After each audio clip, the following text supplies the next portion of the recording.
Immigration to USA in 2019. Trump, K-1 visa, CR1 visa, and green card. President Trump may not have gotten his wall on the border with Mexico built yet, but during the last 2 years of his administration, he has been very successful in throwing up many roadblocks to fiancé and spouse visa and green card applications. Today, I'm going to give him a report card on what actions he has taken, well, that will affect you. Immigration now, more than ever, is a minefield. And the more you know about what the hurdles are, the better able you will be to prepare yourself for this ordeal. And hopefully, through preparation and my guidance, you will get safely to the other side. I am Fred Wall, the VisaCoach, and I help you get through a confusing and frustrating administration process so that you can have a happy life together in the USA with your foreign partner. Now, let's talk about what's been going on with marriage-based immigration in the first 2 years of the Trump presidency. Let's talk about Trump's effect on K-1, CR1, and visas and green cards. Now, my area of specialization is marriage-based immigration. That means I help American citizens or lawful residents obtain fiancé and spouse visas and later green cards for their foreign partners. And so that, well, the couple can live together permanently in the USA. Just to give you some background, a fiancé visa is the visa that an American can apply for when his or her foreign fiancé to get his or foreign fiancé to the USA. And when approved, it allows the foreign fiancé to enter the USA and, just like on that reality TV show, to marry within 90 days. A spouse visa is when the American is already married to his foreign love, and he or she applies to bring the spouse to the USA. After arrival, then the couple applies for adjustment of status, which allows the foreign partner to live permanently in the USA as a green card holder, permanent resident. Now, in normal immigration, there's a simple test whether someone is eligible or not. Usually it requires birth certificates or DNA tests, and a visa to enter and live in the USA is approved. But when it comes to romance, when it comes to fiancés or spouses, there is no X-ray machine that looks into the hearts of a couple to confirm that they really are the real thing, that they really are bona fide. Because of this lack of a simple test, well, much fraud has occurred in the past. And because U.S. immigration is, well, frustrated that they don't have a simple test, and they've been tricked many, many times, they in general treat applicants for fiancé and spouse visas as guilty until proven innocent. Now, this was the general atmosphere that we previously always worked on to overcome. And I do it by concentrating on helping a couple to demonstrate how sincere, how bona fide they are. It was already difficult to get a fiancé or spouse visa before Trump, but now it's tougher. The bar has been raised even more by President Trump. And in general, he has striven to push U.S. immigration to perform stricter reviews of all cases, which has caused denial rates to skyrocket. Under the Obama administration, denial rates may have been, well, 1% or less. But now we are seeing 20 to 30% denial at the US CIS's stateside reviews, and then even further at the foreign consulate reviews. These are dark days indeed for applicants. And the reasons why denials have increased and processing times have stretched can primarily be attributed to the executive orders passed down from the President to US CIS and the US State Department. Our country is full, was a recent tweet by President Trump. So here is my report on the executive orders that have been made or proposed during the Trump administration's first 30 months that have been designed, well, to limit legal immigration and to keep more aliens out. Number one, travel bans.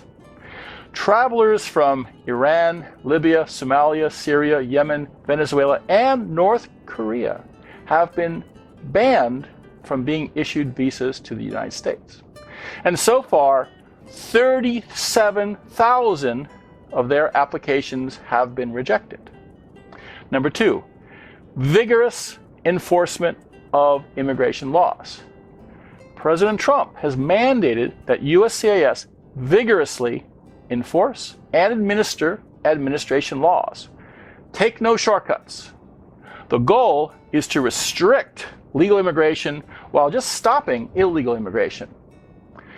We have to get much tougher, much smarter, and less politically correct, Trump said. Now, what this means is that, well, they, US CIS, are very closely examining and scrutinizing all cases, and they are looking for reasons to deny. Number 3, extreme vetting.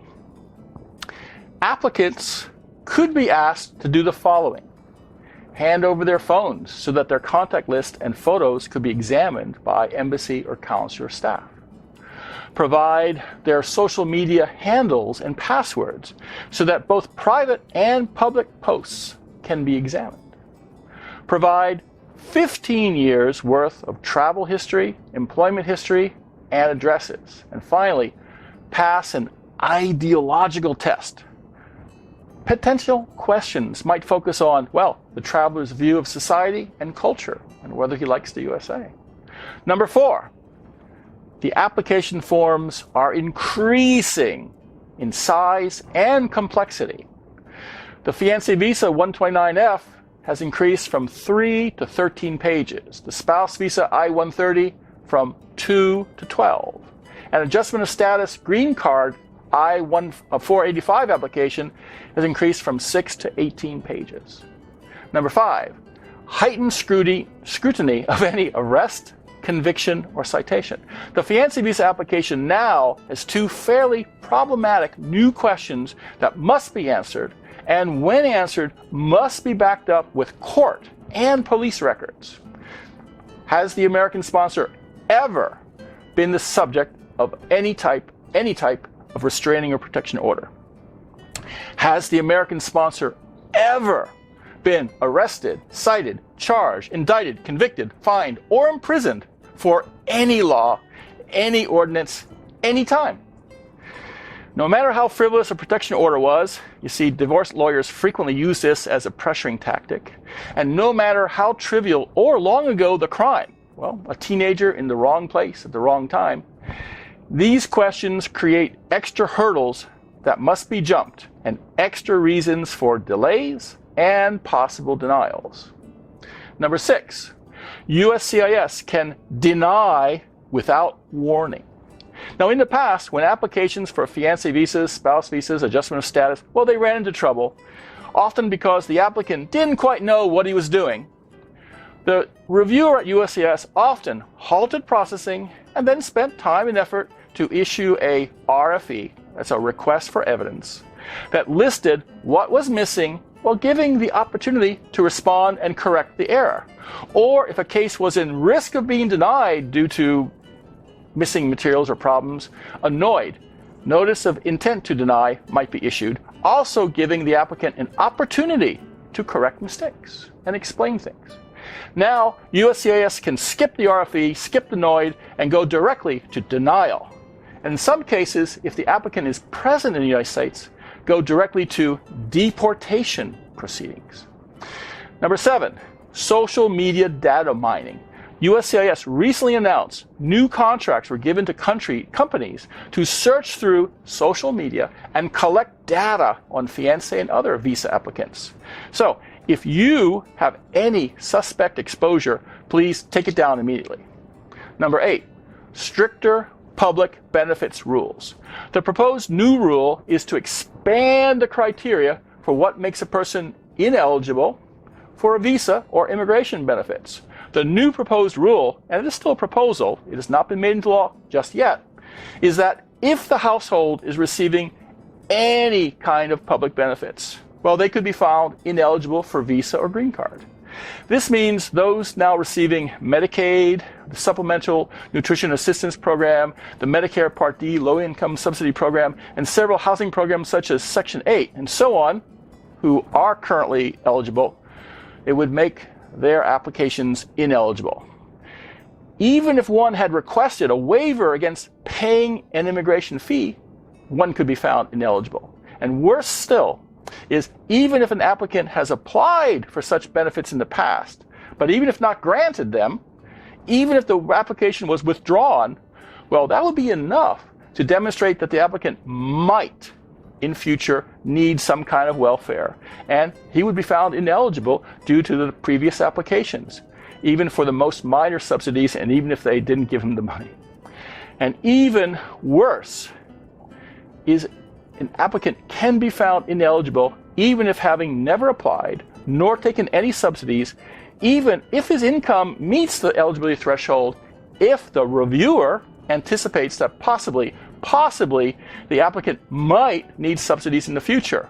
If the applicant is likely to need subsidies, he can be found ineligible. This is a huge discretionary thing which is going to cause lots of trouble. Number 9, closing of international offices. The Trump administration has announced that it intends to reduce US CIS's international presence by closing all of its international offices.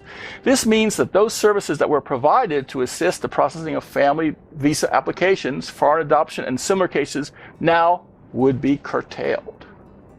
Number 10, interviews are no longer waived. Green card cases that regularly had their interviews waived, now specifically there is an executive order that no interviews, regardless of the strength of their evidences, may be waived. Finally, 11, delays, slower, longer processing times. The result is US CIS has more work to do, has more bases to touch in the processing of each case. And while President Trump has promised to hire more staff to handle the increased load, well, so far, no new staff has been hired. But the workload has increased. Now, as you can see, the Trump administration has been very busy during its first 30 months in office. More rules, more restrictions, less support, longer lines, slower processing, more delays, more denials, and probably more to come. What can you do? Well, it will get worse before it gets better. And if you want to be successful tiptoeing through this minefield, well, you really shouldn't do it alone. At VisaCoach, we have always strived to make our clients' applications touch every base. And we encourage and push our clients to provide ample, good quality evidences when we craft their front-loaded applications. And this higher quality, well, from the get-go, has helped our clients weather the storm. We still endure the delays that everyone faces, but our approval rates are just as high as they ever have been, which is very high. This was Fred Wall, the VisaCoach. Now, if you haven't done so already, well, please subscribe to this channel. This helps others just like you find us. And then please like or add your comments to this video. Go to VisaCoach.com and sign up for the VisaCoach monthly newsletter. Each month, it's full of tips and advice on marriage-based immigration, and free of charge.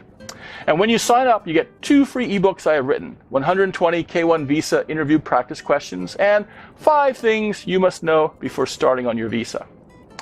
Now finally, when you are ready to get started, well, call me for your complimentary case evaluation and speak with me directly. If you are considering hiring VisaCoach to personally guide you through your immigration adventure, join him for a complimentary case evaluation. He listens to you to learn the red flags and strengths of your case, your eligibility and goals. He suggests which visa is right for you, the best strategy to get it, and how soon your partner can join you. To learn more about VisaCoach's services and how he can help you, book your free case evaluation today.